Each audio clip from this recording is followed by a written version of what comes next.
All right, you guys are there. Here.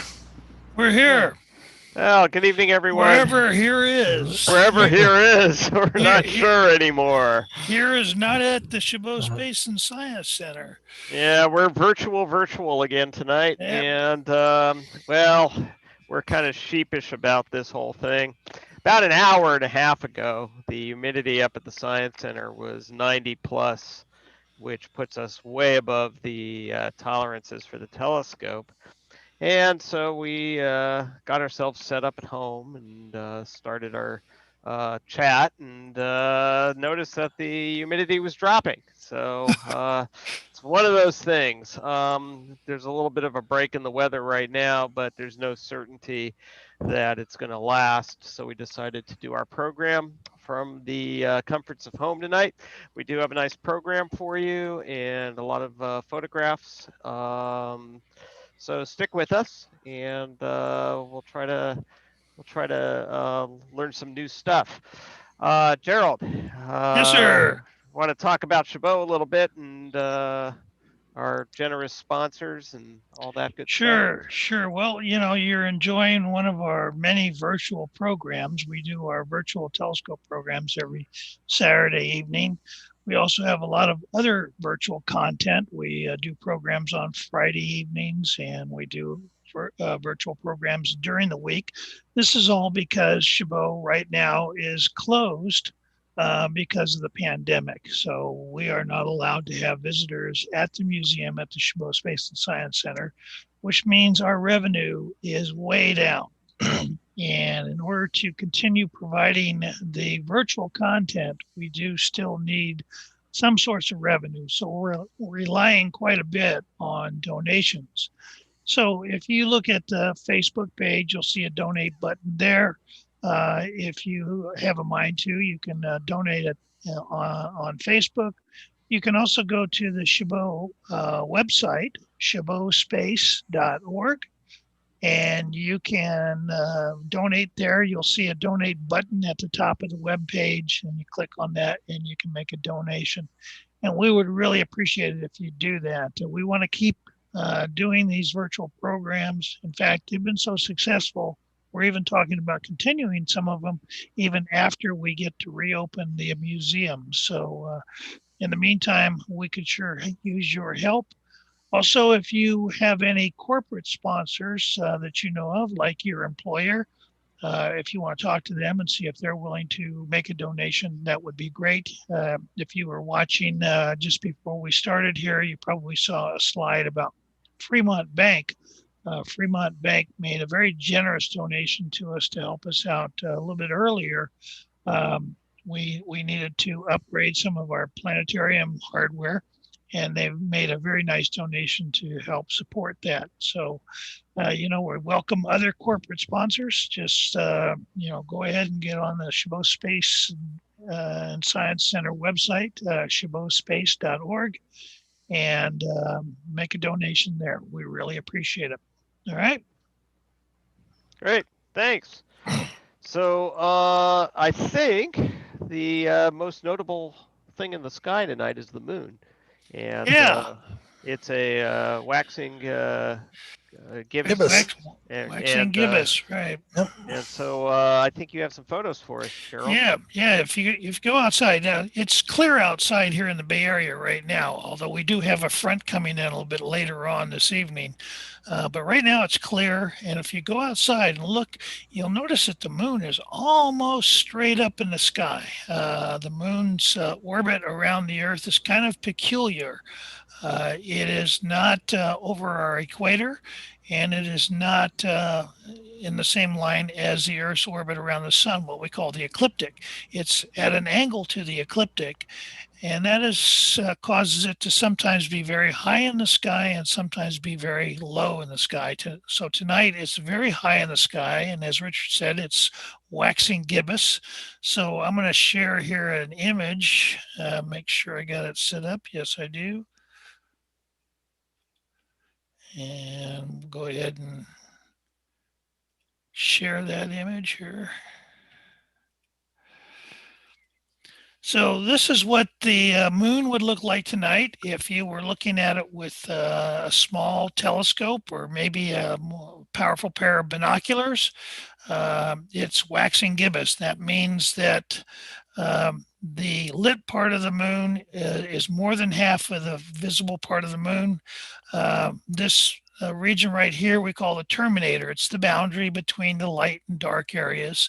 Um, and we're getting closer and closer to full moon. So each night that terminator is going to move farther and farther in this direction, and eventually we'll have a full moon where the side facing us is fully lit by the sun. But right now it's mostly lit by the sun, but we still have part of it in shadow, and that's really actually very good because what it does is it creates shadows in the craters. If you look in this crater here or down in here, you see shadows in the craters, and that gives you a much better sense of the texture on the moon. Just looking at this image here, just a couple of quick things I want to point out. You see some light colored areas and you see some dark colored areas. The light colored areas are mostly older terrain, part of the original crust of the moon, and the darker areas are what we call mares or seas, and these are actually huge lava flows. So what happened billions of years ago is the moon was hit by several large asteroids or comets, probably asteroids, and they produce some very large craters. You can tell right here, there's a large crater, there's another large crater, here's a large crater.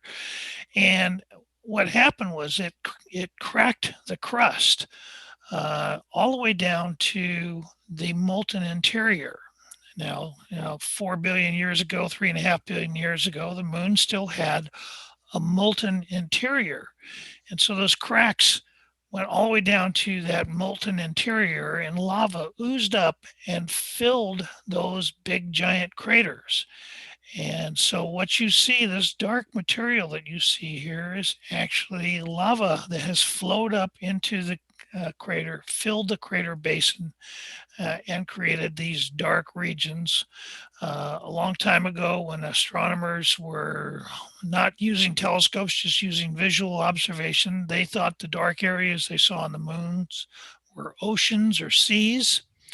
And so they called them seas. And so they gave them names like the Sea of Imbrium and the Sea of Serenity and the Sea of Tranquility and so forth. And they gave them Latin names. So tranquility is called Tranquillitatis and Serenitatis and Chrysium and so on and so forth. So these dark areas are what we call seas, but they're actually huge lava flows on the moon. And then the lighter areas are older crustal regions, much more heavily cratered and with a lot more mountains and so forth. So that's just kind of a general broad view. There are a number of distinct craters that you can see even with a small pair of binoculars. For example, this crater here, this is called, oh, help me out here, guys. uh, yeah, well, I'll come back to it in a second here, I guess. Copernicus, I'm sorry. Copernicus. Oh, Yeah, I'm okay. sorry. Yeah, I wasn't sure what Copernicus. you were pointing. Yeah, I thought you yeah, were pointing at a little one to the right of it. you Yeah. know, I'm getting old, and names all get jumbled up after a while. So Copernicus is one distinct crater. Here's another one down here. This is Tycho. You see these long lines extending away from Tycho. Those are ejecta rays. We call them ejecta rays, and they're just material that was thrown out of the crater at the time of the impact. So I want to kind of do a little bit of a close-up tour if I can here. Let me change the way this looks a little bit. And so here's a closer view of the northern part, northeastern part of the moon, which is what would be visible right now if you had a more powerful telescope. And again, you've got a bunch of craters. You've got this big basin here. This is Imbrium. It's the largest basin on the moon. It's a huge impact crater. In fact, it was such a big impact that when it occurred, it caused shock waves to propagate out in all directions. and all those shock waves went all the way around the globe and concentrated on the back side of the moon, on the opposite side from where the Imbrium Basin is.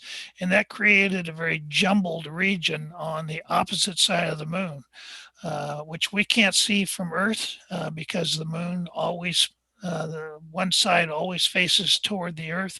So the only way we can see that other side is to send spacecraft up there or astronauts. Uh, so anyway, this is the Imbrium Basin. This is the Sea of Serenity. And I'll identify a few of the craters here. This is the crater Hercules and Atlas. This is Plato up here. And what else we got here? We got Archimedes, or, I'm sorry, Aristoteles right here, and Eudoxus. And this is Archimedes right here. And down here is the crater Eratosthenes. And let's see, this mountain range here is called the Apennines. This one is called the Caucasus. This is called the Alps. Now, you may recognize those names. It turns out we name a lot of mountain ranges on the moon after mountain ranges on the Earth. But it's interesting that there's not very much on Earth named after philosophers. yeah, yeah, yeah. And that's one of the interesting things about the near side of the moon is all of the major craters, the ones that are easy to see in telescopes, are named after philosophers and scientists, mostly Greek philosophers. From 2,000, 2,500 years ago. So you have names like Archimedes and from Greek mythology, Hercules and Atlas, and so forth. Plato up here. Plato is actually a crater that impact crater that occurred after the Imbrium impact occurred, but while the Imbrium basin was still filling with lava. So lava has oozed out of the Imbrium basin into the Plato crater, giving Plato an extremely smooth floor. It's very interesting to see really close-up images of Plato. So I'm going to move down a little bit here. And, again, this is Eratosthenes. Eratosthenes was a Greek philosopher who actually lived in Alexandria in Egypt. And he was the first person to fairly accurately measure the circumference of the Earth. And he did this almost 2,500 years ago. And he used the fact that there was a well in a part of Egypt along the Nile River, a town that was then called Syene, and it had a well that had the unique characteristic that on certain days of the year, the sun would be straight overhead and shine straight down in the well. So there were no shadows in the well. And he knew about this, and he realized that if he used that as a reference point and then put a pole up somewhere else such that the pole cast a shadow at the same time that there was no shadow in that well, he could use that to measure the circumference of the Earth, and that's what he did. And he came up with a reasonably accurate number, given that they didn't have very good measuring methods in those days, but it was a mathematically sound way of calculating the circumference of the Earth. That's a pretty clever thing for him to have just kind of sat on this, sat up in bed one night and come up with that idea. How far off was he in his estimate?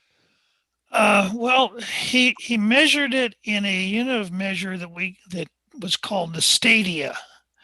And we don't know the exact length of the stadia, but there are some estimates that's roughly 500 miles or so. So using that measurement and the number that he came up with, I think he was within 1,000 miles or so of the that's correct remarkable. radius. Yeah, that's really good. Yeah. So there is another crater here. That's the one I had trouble with a minute ago. Oh, Copernicus. It's Copernicus. just yeah, it's just off the edge of the frame here. And Richard, I think you have an image Yeah, of I do. Hold, Copernicus that hold was on for a just second. taken either last night or early tonight, something like that. Yeah, this was Let me stop my taken. share here. Yeah. You guys see that?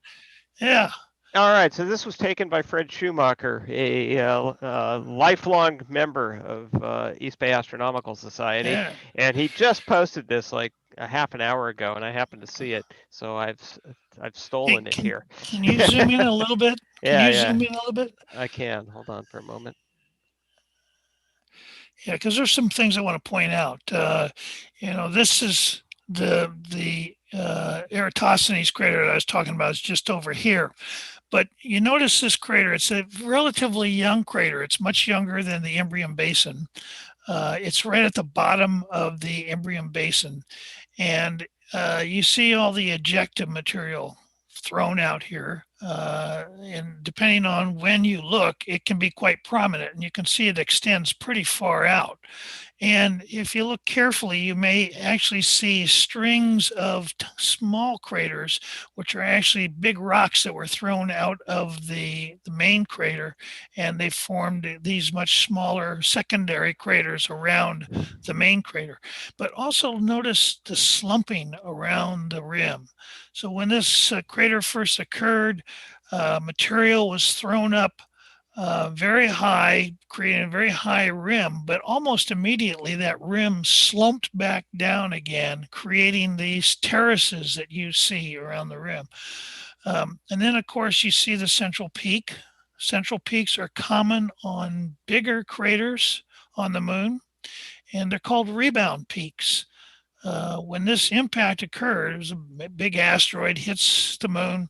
It kind of compresses the ground directly under the impact point, and then that ground rebounds a little bit and throws material up. At the same time, you've got all this slumping that's going on around the edges, and those two forces combine to produce these central peaks that you see in many of the larger craters on the moon.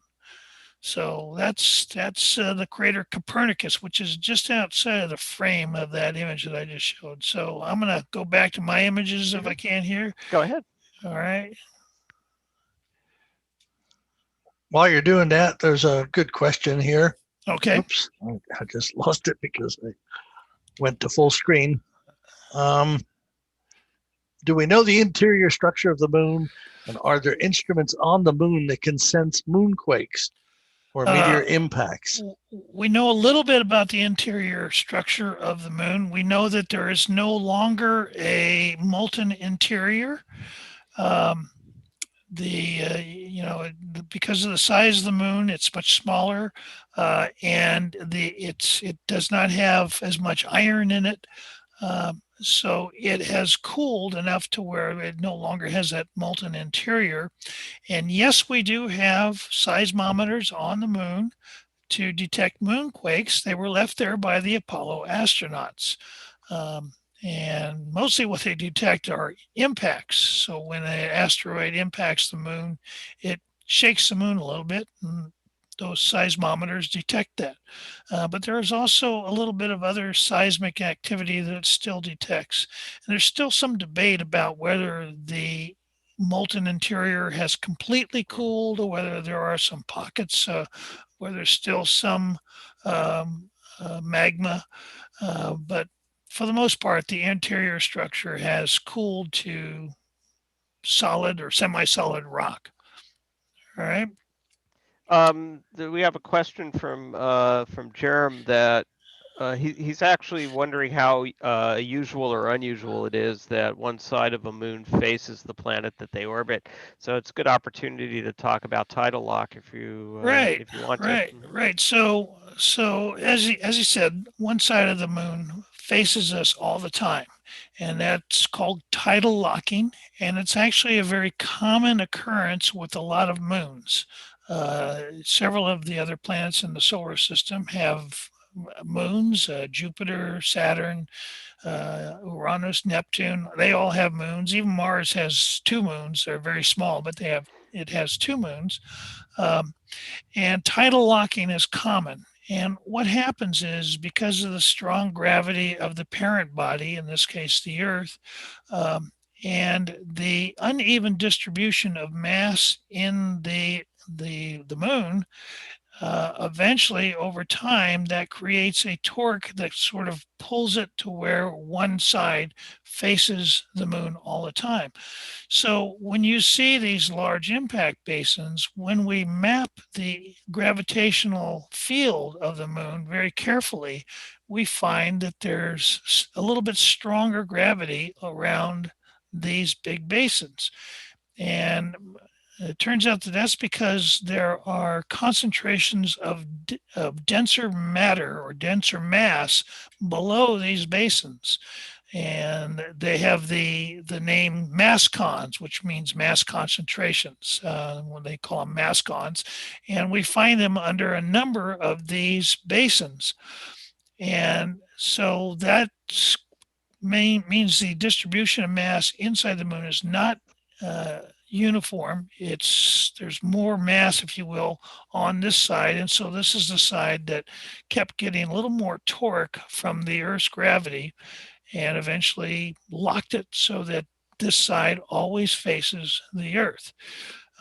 And like I say, this is true of several moons in our solar system. So it would be safe to say that if the moon was some theoretical body that was completely uniform in its density, that Marble. it would not be tidal locked. Well, yeah. Right. Find one of those and show Yeah. it to me. Well, are there any? There are no. None of our planets are tidal locked to the sun.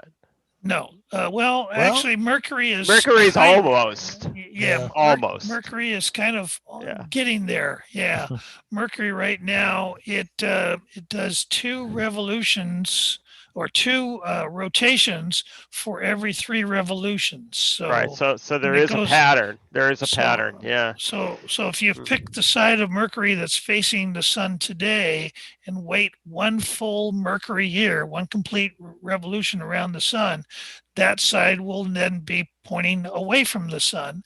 Then you go one more orbit. Am I saying this right? I guess it is. One more Yeah. orbit around the sun. Yeah, Right. then it will be facing back. Then it's back again. Yeah. So it is a form of lock, but Right, it's right. not as dramatic as a moon that's always facing its planet. Exactly. So, okay. So anyway, continuing the tour, this is the Sea of Serenity. This is the Sea of Tranquility.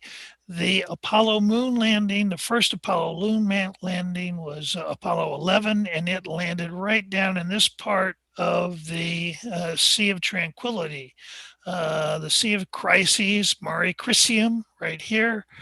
And again, we've got the Apennines and the Caucasus Mountains over here. Let me go one more image down here towards the bottom. Okay. And let's see, we've got this is the Sea of Fertility right here, and this is the Sea of Nectar right here. This is an interesting formation of craters here. We call this the snowman. It's kind of an upside down snowman figure, and the craters are, let's see, this is Hipparchus, this is Ptolemaeus, Alphonsus, and Arzachel.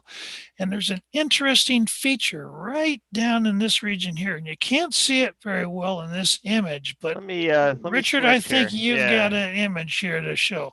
It's a feature known as the straight wall. Okay, there we go. Yeah. Let me zoom in on that. Yeah. Yes. So if you can point it out, it's kind of hard to see in this image, but right there, that's called the straight wall. And it's actually like a fault line where the ground on the left side has slumped down compared to the ground on the right side of the straight wall. It has made a nice vertical cliff I'm not sure how high it is. The number 150 feet jumps in my mind, but I'm not sure if that's correct or not. Um, and it's a very distinct feature. And if you have a good telescope and you're looking at the right time, you can actually see it pretty well.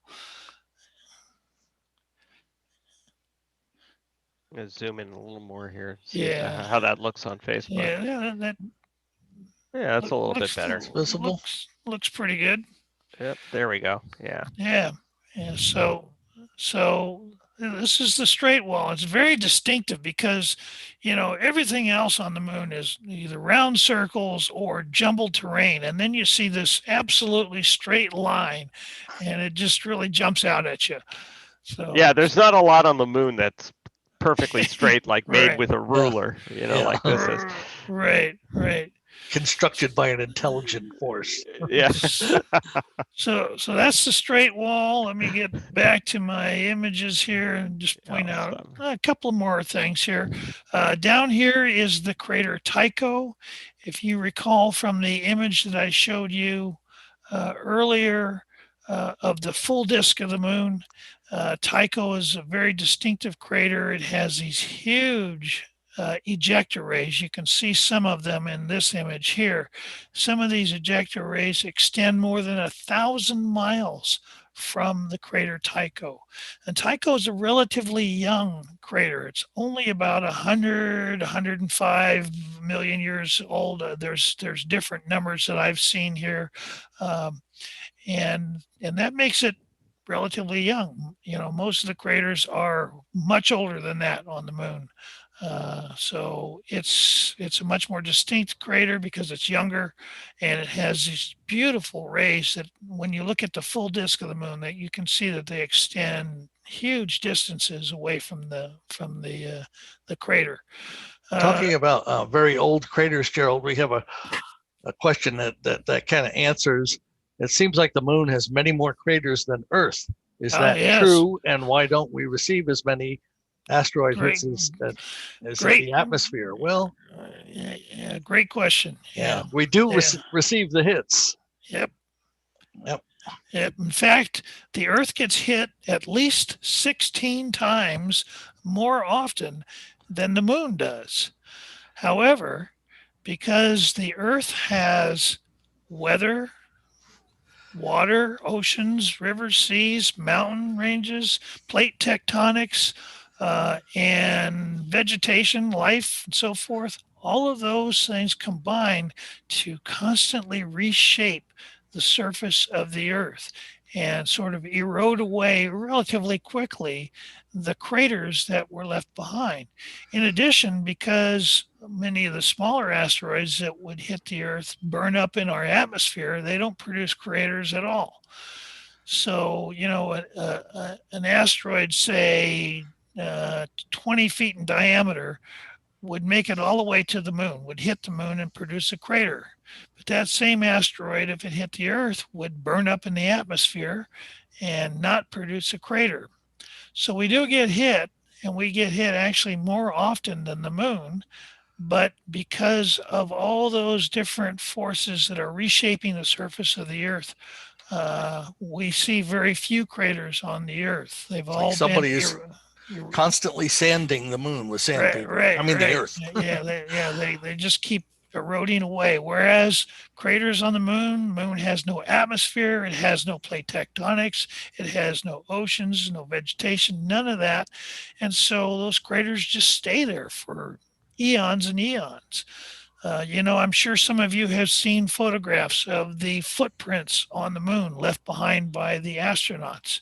And it's quite probable that you could visit the moon 100,000 years from now or more and still see those footprints on the moon. They don't erode away very quickly. All right. Well, that's pretty much all. There's one other crater I wanted to point out. This one right here. This is called Theophilus, and it's another crater with a nice rebound peak in the center. All right. So that's about it for my tour of the moon. That was a good tour. Yeah. Yeah. So Thank you. I'll stop to share here, and we can talk about some of the other stuff that's up in the sky. I just gave you a sneak peek.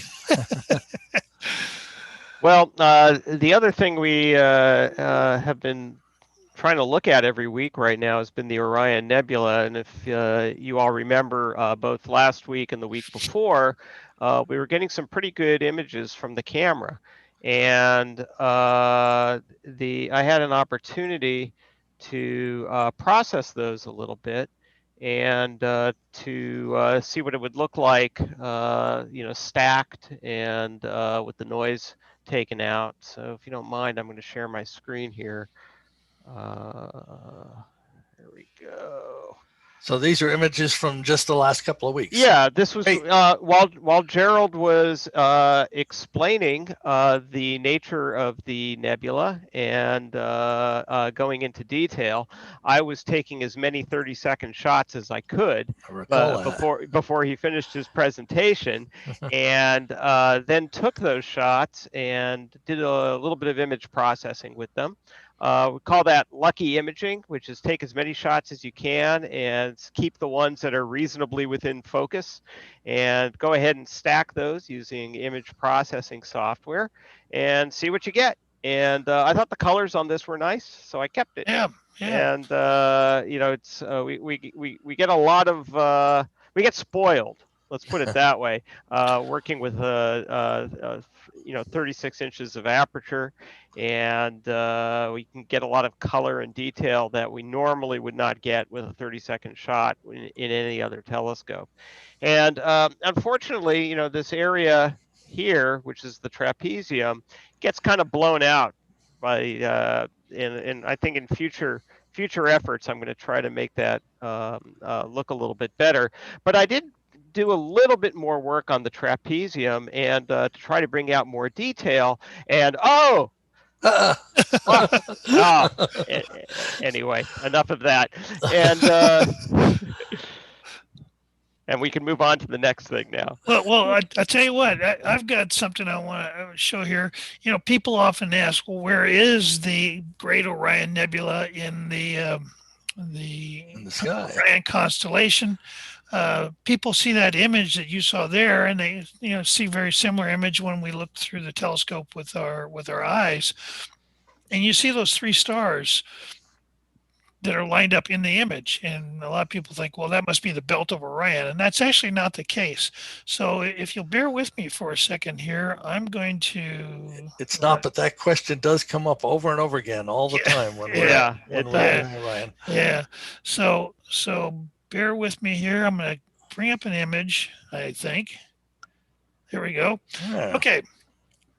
So this is an image of the Orion constellation, the way you would see it in the night sky. Here's the three belts of Orion, or the three stars that form the belt of Orion.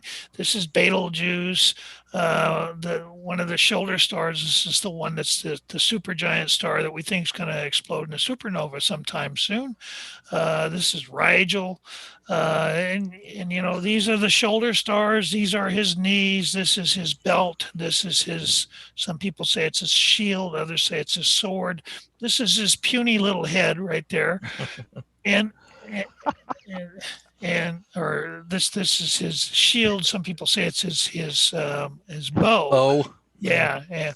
But this little string of stars here, we call the sword of Orion. So it's kind of connected to the belt, but this is the sword of Orion. And what I want to do here, that's what the constellation would look like if you saw it in a star chart or, a constellation book or something like that. And I've kind of zoomed in here. So once again, here's Betelgeuse. Here's the three stars in the belt. Rigel, and here's that sword again, and you see that it's actually quite a ways away from the belt, and this looks, at first glance, it just looks like another string of three stars or so. But if we zoom in a little bit more, oh yeah, here's the belt. This slideshow is from a presentation I did a few days ago. That's the sword. If we zoom in a little bit more, here are the three stars, the belt. And here's the sword. And you see in the middle of the sword, you've got this fuzzy patch. And that fuzzy patch is the Orion Nebula. And so you can see that that whole thing that Richard was just showing, that's just this region right in here. And that's about as much as our telescope can see. And as you can see, it's nowhere near the belt of Orion. The three stars that you see in Richard's image are actually right down here, and they're so close together in this image, you can't even Yeah. make them out. Um, so that kind of gives you a perspective of what you see in the telescope versus what you see with your naked eye. It's the telescope field of view is very small compared to what you would see with, say, a pair of binoculars or with your naked eye. All right. Okay. Nice. So anything else we want to say? Oh, I should mention the Orion Nebula is about 1,300 light years away, and it is where new stars are forming. That's a huge cloud of gas and dust that is condensing and forming new stars. And those trapezium stars that Richard pointed out, those are very young, very hot stars that formed from the cloud, and they are emitting a great deal of ultraviolet radiation, which is actually pushing the cloud away, creating a pocket within the cloud around the trapezium stars.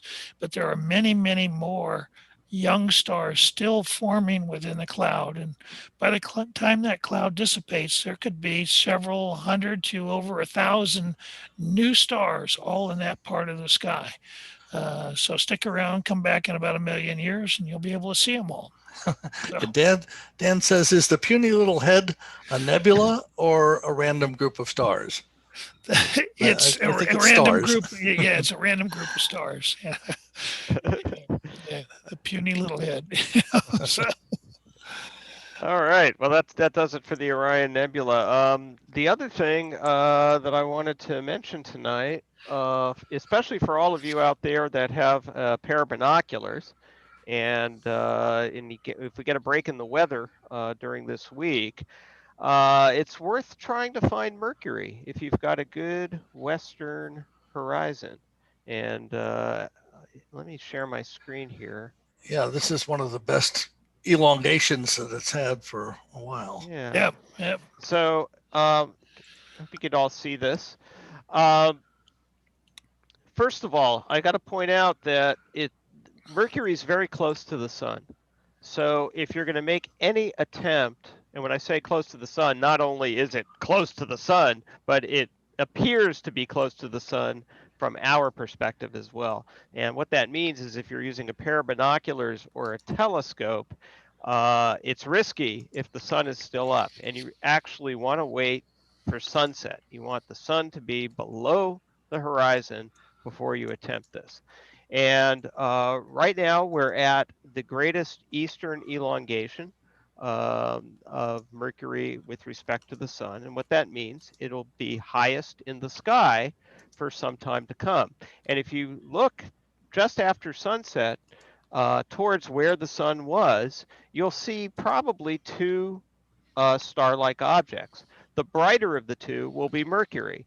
The dimmer of the two is a star called Fomolo, and you may not even see that one. So, but if you do happen to see two, then the brighter of the two is going to be Mercury.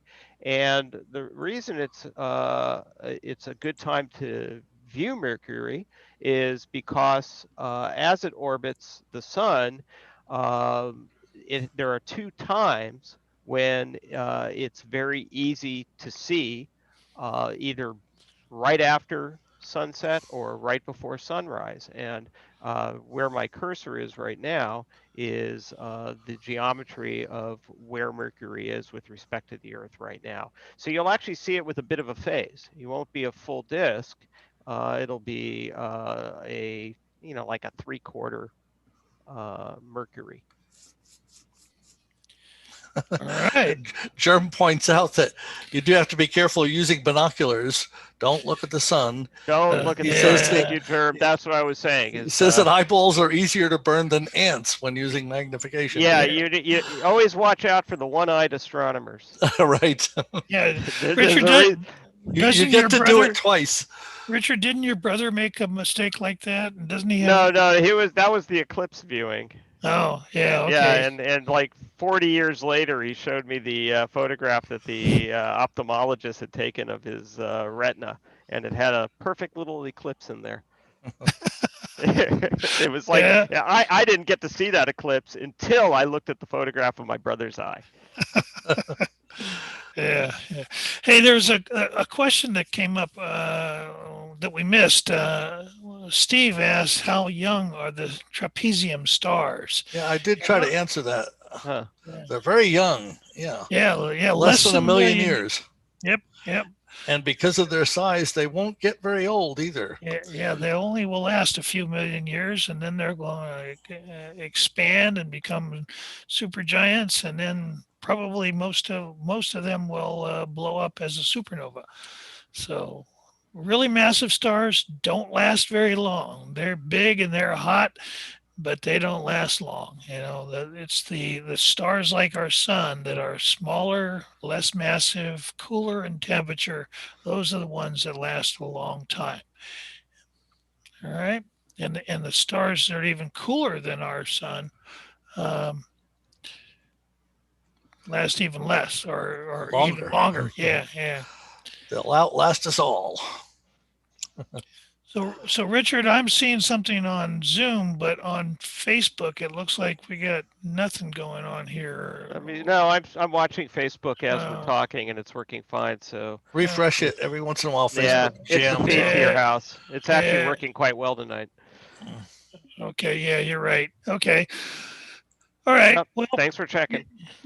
uh, one other thing I wanted to share with you: if you go outside and look in the eastern sky, it's a very faint constellation. It's the constellation Cancer, the crab. It's very faint constellation. It's hard to see with the naked eye, especially in the Bay Area or anywhere where there's light polluted skies. You get out away from the light pollution, and it looks much better. Uh, and it's a small, faint constellation, but in the center of the constellation is a star cluster called the Beehive cluster. And it's a beautiful thing to look at with a pair of binoculars or a very small telescope that has a wide field of view. And I've got an image that I wanted to share with you if I can. There's something that can point out where to look for it because it's a little tricky to find. Yeah, unfortunately, I don't. I'll tell you what, Gerald. You show your image, and I'll have Yeah, something see on the if you star can. map by the time you're done. Yeah, see Yeah. if see if you can find something on Stellarium or something like that. So let me share my image here.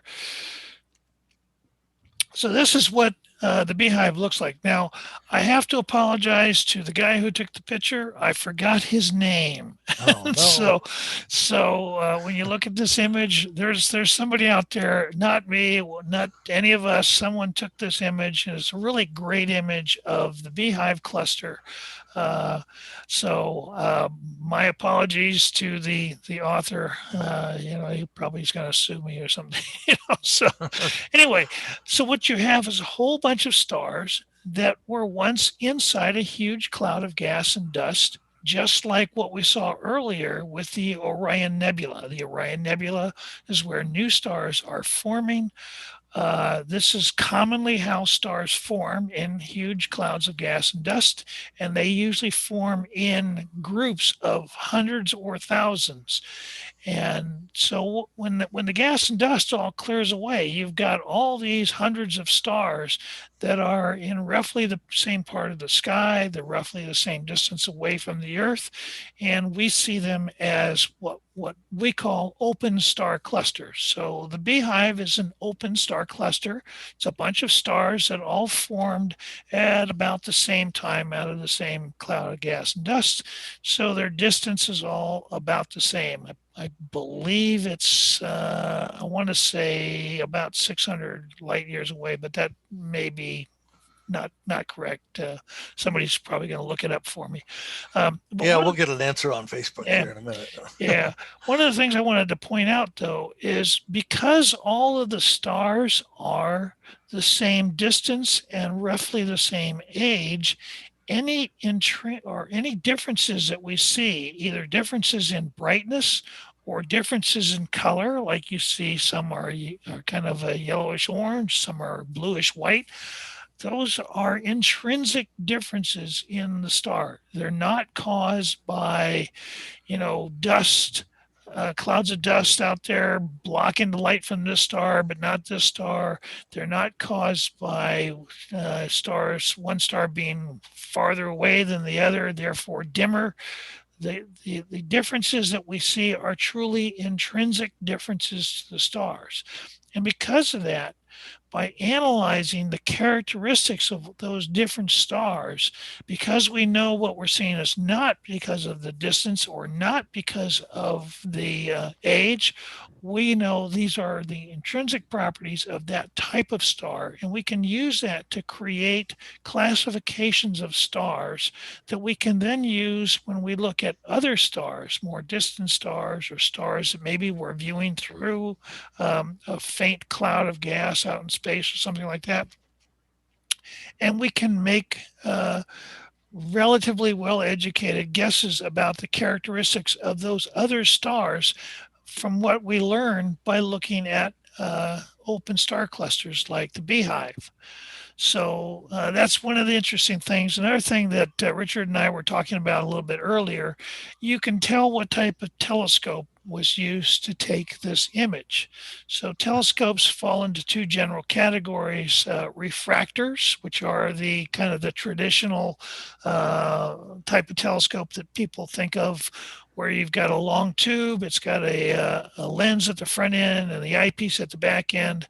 That's called a refracting telescope.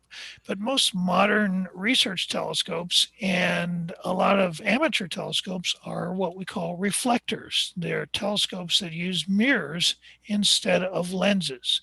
So this telescope, the telescope used to take this picture, was a mirrored telescope, a reflecting telescope. And the reason we can tell that is because of the spikes that you see coming off of all these stars. We can tell by looking at this that this telescope was a reflecting telescope. Reflectors have two mirrors. The big main mirror is at the bottom of the telescope, and then there's a small mirror at the front end of the telescope. The main mirror is typically a curved mirror that concentrates light, and that hits the secondary mirror, the small mirror in the front, and either that mirror either reflects off to the side or it reflects back down through a hole in the primary, depending on the type of telescope. This most likely was taken by one where it reflects off to the side. And because that secondary mirror has to be held in position. It has to be right in the center of the telescope. It's a small mirror. It has to be supported some way. So there is a framework we call it a spider, and it's just a couple of Legs. legs, if you will, that extend from the secondary mirror out to the edge of the telescope. So it's held in place. Now, some telescopes use 3 legs, some of them use 4 legs. So we can tell by looking at these spikes that this telescope had a 4-legged spider holding its secondary mirror. All right. So just when you see images like this and you see the spikes coming off the stars, you know that that was taken with a reflecting telescope where the camera was looking at the secondary mirror. All right. Good question. A good question from Mark. Did our sun form in the same cloud of gas and dust that the Alpha Centauri system and other nearby stars like Wolf 359 and Bernard star form? I don't Bernard star, know for no, sure. because Bernard star is actually moving very rapidly. Okay. I'm not sure about Alpha Centauri, though. And I believe I've read somewhere that several of the stars in the Big Dipper, we believe, were once part of the same star cluster that the sun was in. So several of the stars in the Big Dipper are roughly 80 light years away. All Okay. right. All right. Well, so you asked, how do you find the beehive? So it's a good idea to try with a pair of binoculars.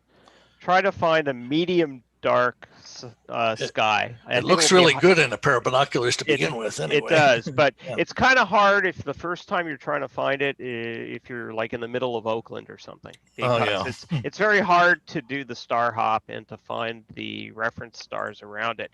Cancer is not a particularly bright constellation. It's not an obvious constellation in the sky. It's one of the harder ones to pick out.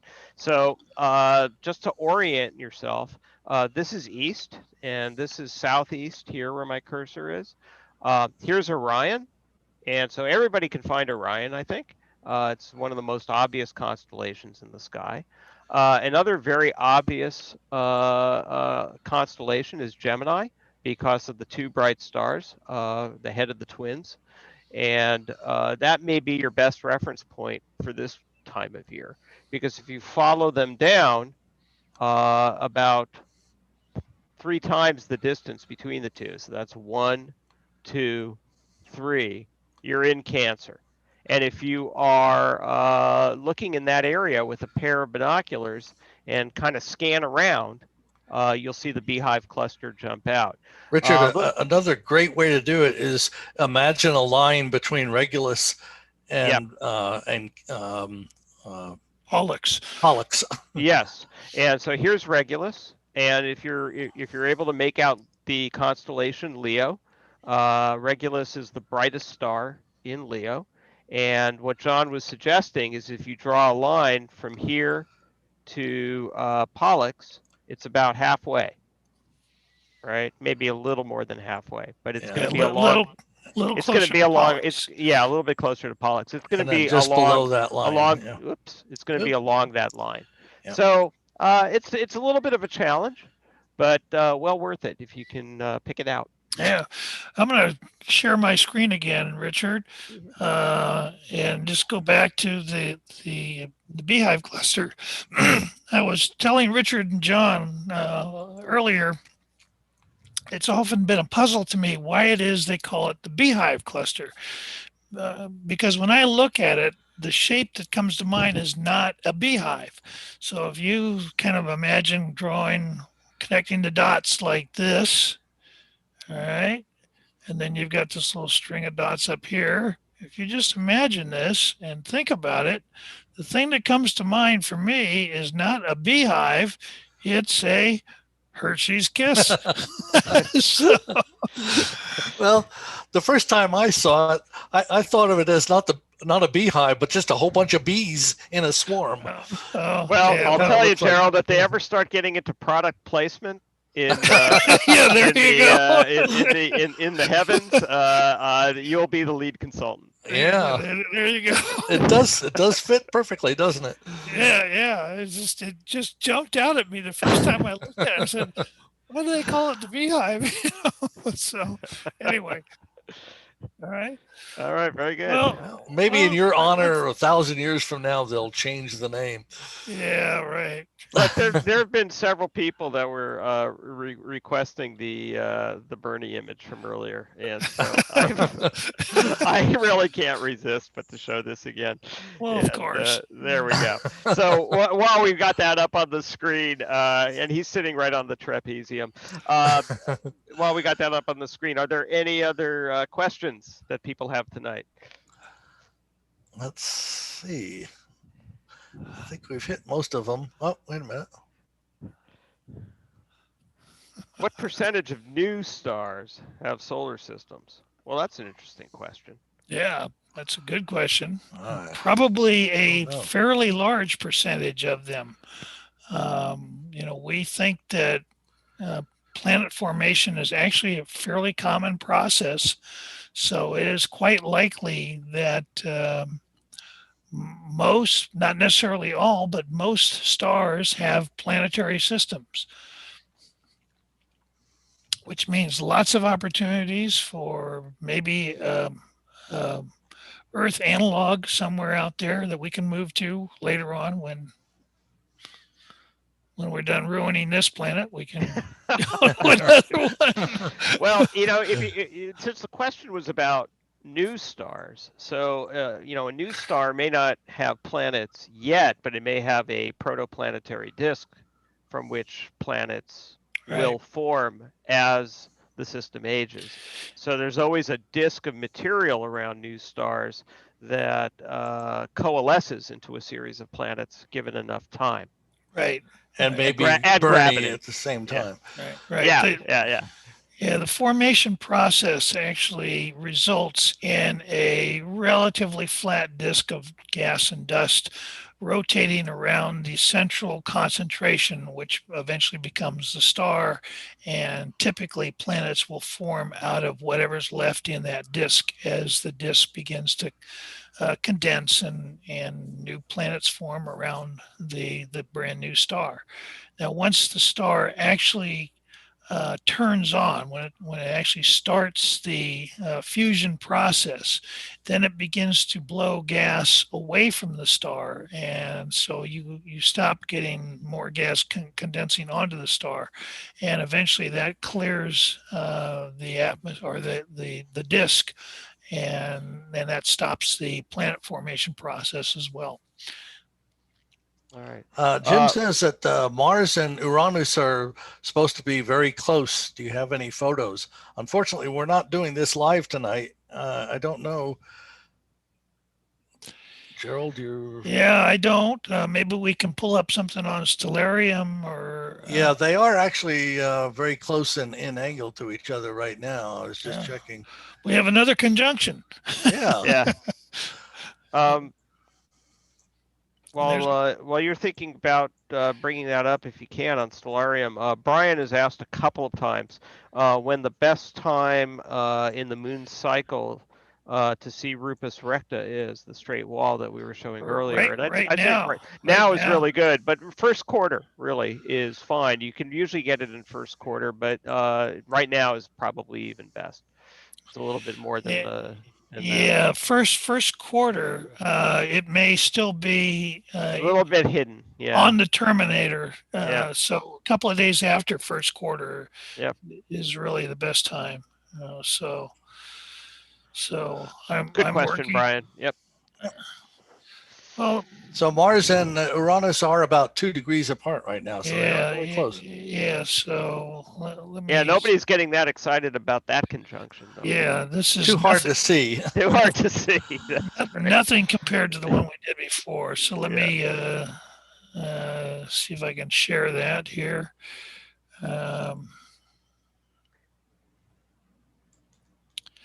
Here we go. Okay, so here's Mars, here's Uranus, and if we zoom out a little bit, here's the head of Pisces, and this is Aries, and so forth. So that's where it is in the sky. There's the moon, which is pretty high in the sky. Let me turn on the labels so we know what we're talking about. So there's Mars, there's Uranus. Not real close, nothing like what we encountered a few weeks ago when we were looking at Saturn and Jupiter so close together that. Yeah, that's like 20 this, times or 30 times farther. Yeah. This is, but they're in the same part of the sky, so you wouldn't have to move your telescope very much to see both of them. All right. Yep. And Venus and Mercury are going to be fairly close together here in a couple of months. I believe around sometime in May, I believe it is, or maybe it's in March. I can't remember now. But they're going to be actually very close together. Not as close as Jupiter and Saturn, but a lot closer than Mars and Uranus are right now. Yeah, we're going to try to figure out a different telescope that we could hook a camera up to so we could show that. We can't do that with Nellie. It's going to be too close to the horizon. But yeah, we might be able to do it with Leia, though. Might be able to do it with Leia. Might be able to do it with a smaller telescope on the deck. And we'll have to do it earlier in the evening. We can't do it at 9 o'clock. It'll have or to record it. Yeah. All right. Do I support the idea of life in other solar systems? Yes, but One of the things that we got to be careful about is when we say life in another solar system or on another planet, what do we mean by life? Do we mean Klingons and little green men, or do we mean something more basic? If you visited the Earth, say 10 million years after it formed, you might have found some indication of life, but it would be very, very simple, one cell type life. And if you came back a million years later, that's pretty much the same thing that you would find. And if you came back a million years later, same thing. In fact, for the first 3.5, almost 4 billion years of Earth's life, all you would have found is one celled life, bacteria. It wasn't until about 600 million years ago that multicellular life really took off on the Earth. And so, keeping that in mind, if there is life out somewhere else in the universe, on some other planet, it's likely that we are going to find not, two-legged creatures walking around, but just single-celled, very basic, bacteria type life.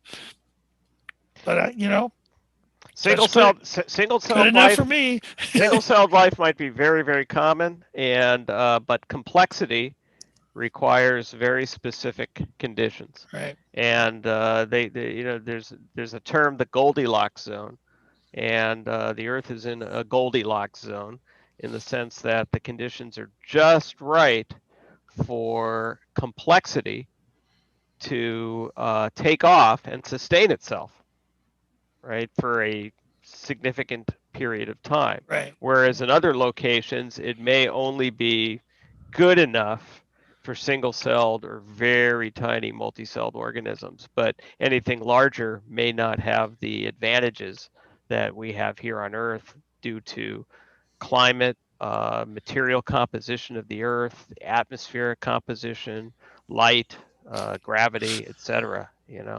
But then again, there's an awful lot of planets out there, and who knows what you might find. Unfortunately, they're all too darn far away. Yeah, they are too far away.